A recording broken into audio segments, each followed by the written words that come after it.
currently I'm not an ESG or SRI investor. I manage a quantitative portfolio.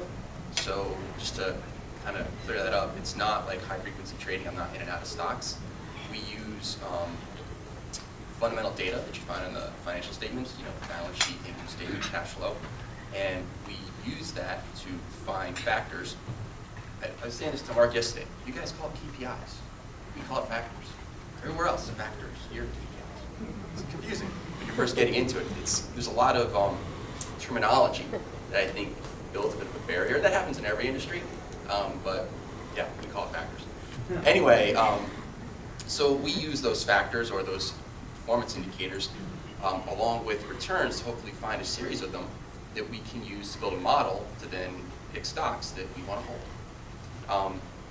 So how did I sort of get involved in all this is, although I don't manage an ESG portfolio, UBS Asset Management has portfolios that do have that focus. They're run by, the guy's name is Bruno Bertacci. Maybe some of you know him. He speaks a lot. He's really interesting to listen to. He's a great guy.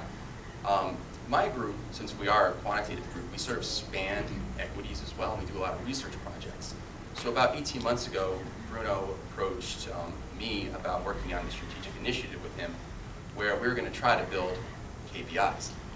So what the idea was, we were going to look across the industries and find sort of the key material themes in the different industries that would drive them. What were the sort of material issues, for the long term, like the next anywhere from 3 to 10 years, that would be driving these industries. And once we identified those, then find the metrics that would help us capture that to then build a model around that so we could use that as part of the investment process that he's currently using.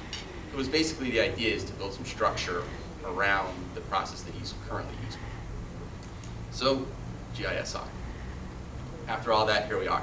So that's how I sort of got involved in GISR, and I can say that UBS Asset Management, we're very enthusiastic about the prospects for GISR to raise the bar for investment analysis and portfolio construction. That's really at the heart of what we do in investment management. It's really how you analyze the securities and how you build your portfolios.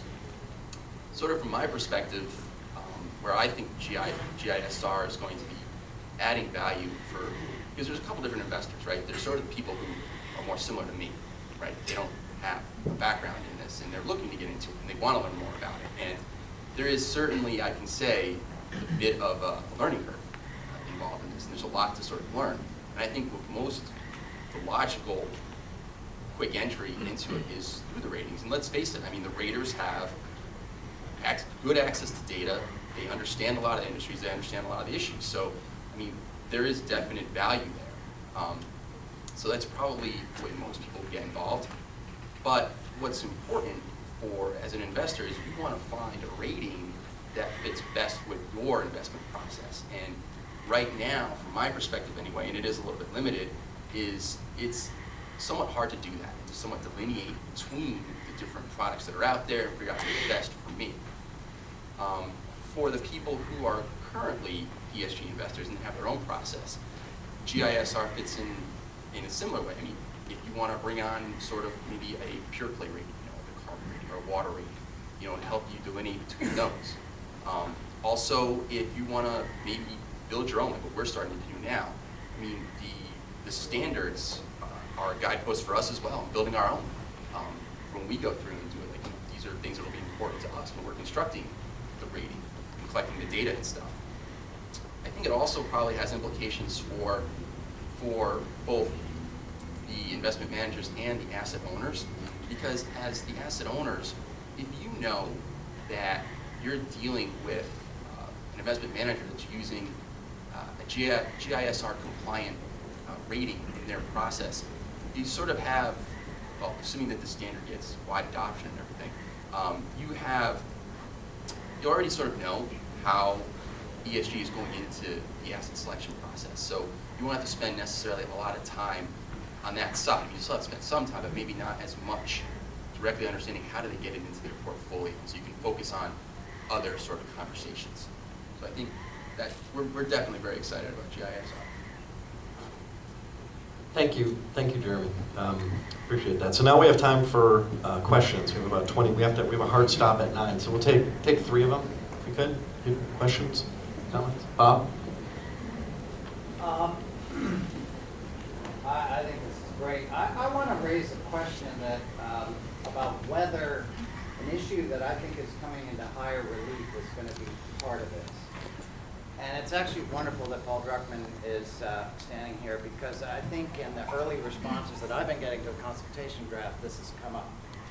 And that is, how will GISR and how will we, as we move forward, come to understand the sustainability impact of a particular firm relative to the total available stock, so to speak, or room with its, within a system. It's what GRI, when it first got going, referred to as sustainability context. And it's what Bill McKibben yesterday, when he talked about Exxon, said Exxon had 7% of the 2,500 gigatons of carbon and so forth. And so one of the interesting things, it seems to me, where capital investment and public policy start to connect, and the availability of capital, is how much of a particular thing, given that we live in a relatively confined and perhaps somewhat hard to measure total system, how much of an activity is a company drawing and how much is it spitting back into?